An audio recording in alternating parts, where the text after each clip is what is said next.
Hello and welcome to Scale Stuff. In this week's video, I'm going to be building and reviewing the Trumpeter 176 scale Jagdtiger. I always enjoy making these grossly oversized tanks, even if they are in a smaller scale. This version of the kit has Henschel type suspension and Zimmerit anti-mine paste. In the box you get the parts to build the kit, a set of gluable rubber band tracks, a basic set of decals, and black and white instructions and paint guide.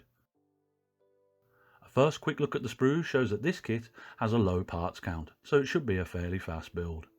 The detail on the upper hull looks quite crisp, but on some of the smaller parts the details look a bit fine, so I hope they don't get buried during painting later on. Cleanup wise, the kit is looking pretty standard, just the usual fine bit of flash and a few seam lines to clean up on some of the parts. This kit is a 2009 version of a kit that goes back to 2008, so it's a teenage tooling at the time of making this video. Anyway, onto the build. First thing on the menu is the wheels.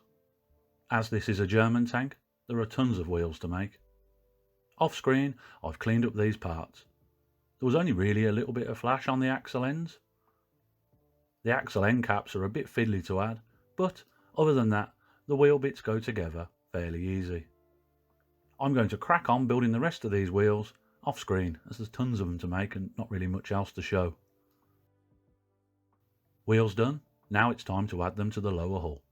I know here I'm gluing the drive wheels in place, but before they fully dried, I took them off to allow the tracks to be added easier later on.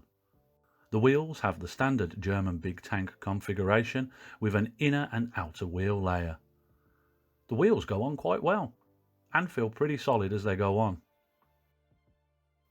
This is how the Jagdtiger's looking with the wheels on. Now it's round to the back of the tank, adding a few bits to the rear plate.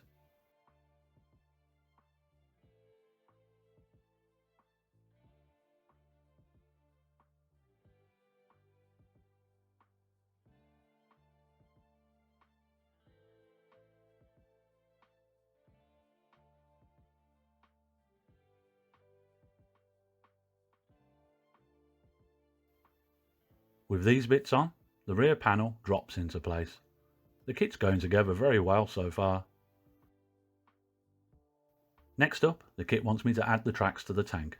I'm not going to do this until the end, but as this tank's tracks will be on show, I'm gluing them together now so they get plenty of drying time before I add them to the tank later on. These tracks didn't glue together well with poly cement, and I found I had to use super glue and leave the tracks pinned down to get a good bond. Now it's onto the upper hull. First adding the rear of what would be the turret plate, before adding the spare track links.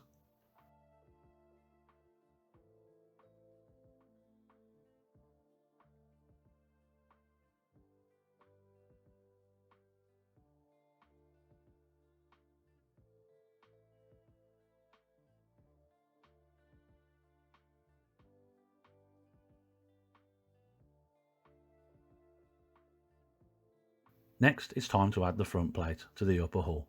This is the only bit on this kit that has given me any trouble.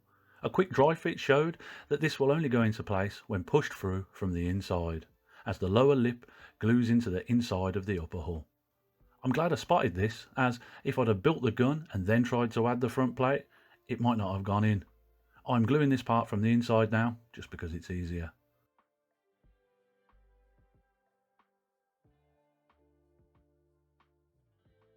With the front plate on, I go around adding all the little details.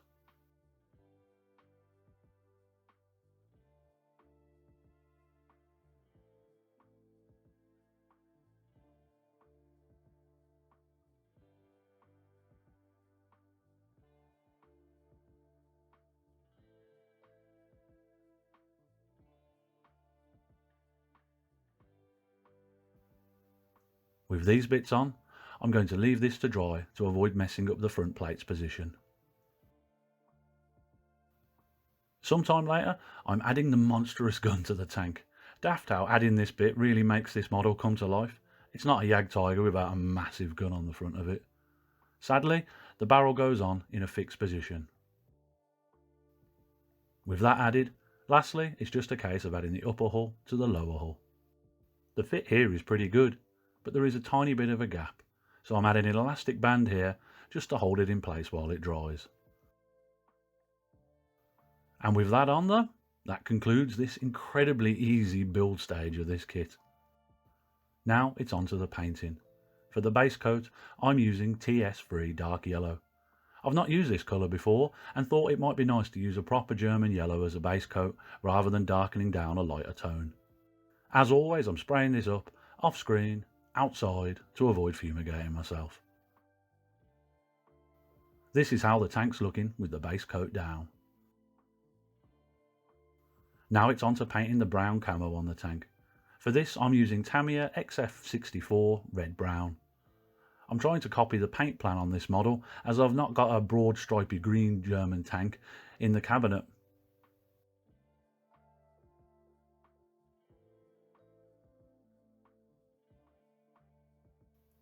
The brown's looking really good over the dark yellow. I should have done this years ago.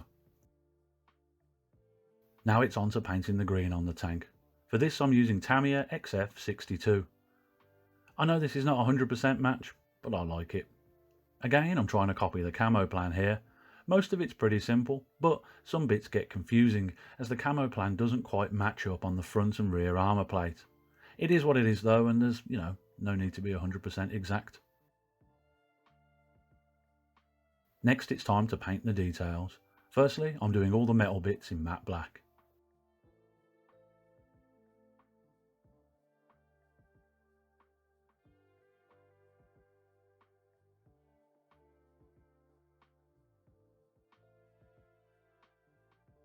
Then I'm painting all of the tool handles and exhausts with AK World War I khaki base. More details will need to be painted later, but it's not worth doing them until the tank's been shaded and highlighted. With the details down, it's time for the tank's first wash. For this I'm using watered down matte black. This model was tricky to wash as the watered down black just wanted to run off. Off screen I spent a fair bit of time tidying this wash up. With the wash done though, now it's on to adding the decals. The decals in this kit are nice and thin, but a little shiny. I opted to use the red and white numbers rather than the black ones, as the tank's pretty dull and I wanted a bit more colour on the model. As the decals are going over rough Zimmerit paste, I'm using a cotton wool bud to make sure I get them into all the little details and crevices. Decals dry, it's time for the dust coat. For this I'm using my normal Army Painter skeleton bone dry brush. As the Jagdtiger is a steep-sided box of a tank destroyer, I'm going a bit heavier with this than I normally would. I also want to lighten up the tank as the wash clung to the Zimmerit and darken the tank down a little more than what I would have liked. Now I'm dry brushing the tracks. For this I'm using Army Painter gunmetal. While I have the metallics out, I also dry brush the tools and spare track links. Tracks dry, I add them to the tank. Removing the drive wheel makes adding the tracks much easier to do. I'm just using the tension in the rubber to hold them onto the tank. Later on though, I do go back and glue them because I want some track sag. Before I finish the tank, it's time to finish a few of the details. First, I clean up the tool handles with BS Dark Earth. Then it's on to painting the periscope glass and viewports with Army Painter Deep Blue.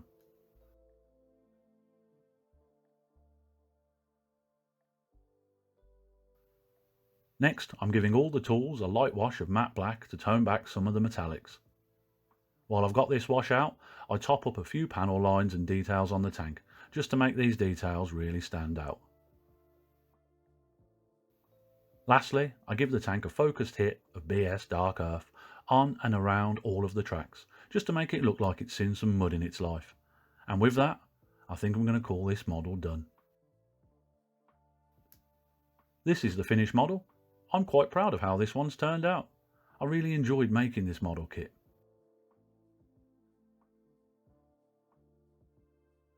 In conclusion, the Trumpeter 1/72nd scale Jagdtiger tank destroyer is a nice model kit.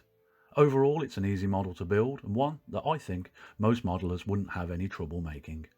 The only fit problem I had with this kit was the front plate, which, if put in from the inside of the upper hull, won't be a problem. The only part of this kit that I feel lets it down is the rubber band tracks, as though gluable, I found them difficult to get to stick. The paint guide is also not 100% accurate, but only for the front green stripe, and I'd consider this more of a nitpick than an actual problem. I picked up this kit second hand for £12, and it retails at around £15. I think, for this price, that the kit's well worth the money. Anyway, that's my build and review of the Trumpeter 1/72 scale Jagdtiger tank destroyer. As always, thank you for watching. I hope you've enjoyed the video and find it helpful if you're building or thinking of building one of these kits at home. Until next time, look after yourselves and have a good one. Goodbye.